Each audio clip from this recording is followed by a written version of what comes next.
Why don't we go down to Nashville, Tennessee to the guy who just won the hardware. R.A. Dickey is standing by from his home, and I'm sure all smiles. R.A. here in New York, it's Kevin Burkhardt and Gary Cohen. And let us say congratulations on just a tremendous season and now bringing home the Cy Young Award.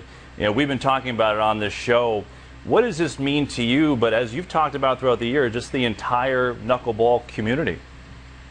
Well, it's, you know, it's just, it gives us some real kind of oomph. I mean, as a knuckleball community, I feel like, you know, we're part of a progressive culture now where people can just evaluate you based on what you produce, whereas before people might have considered that pitch, you know, a trick pitch or a pitch that isn't legitimate.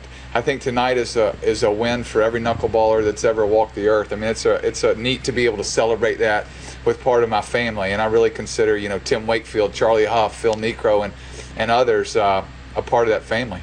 This Cy Young is the culmination of just a year that just defies description for you, starting with climbing Mount Kilimanjaro, moving through the publication of your memoir in the spring, 20-game winner, and now the first knuckleball pitcher ever to win the Cy Young.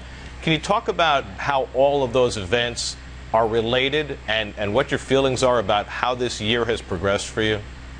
Well, I feel like we need an hour-long show for that, guys.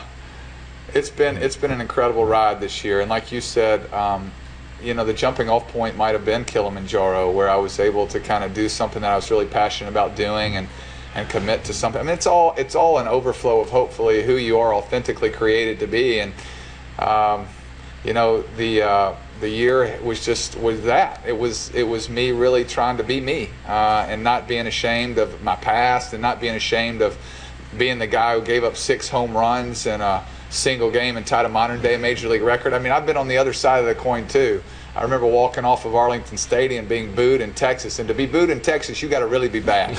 And so it's been great just to try to hold, you know, what hadn't been great about my career and hold what's been great. I mean, it's only God could script this kind of narrative for me, and it's just been fantastic.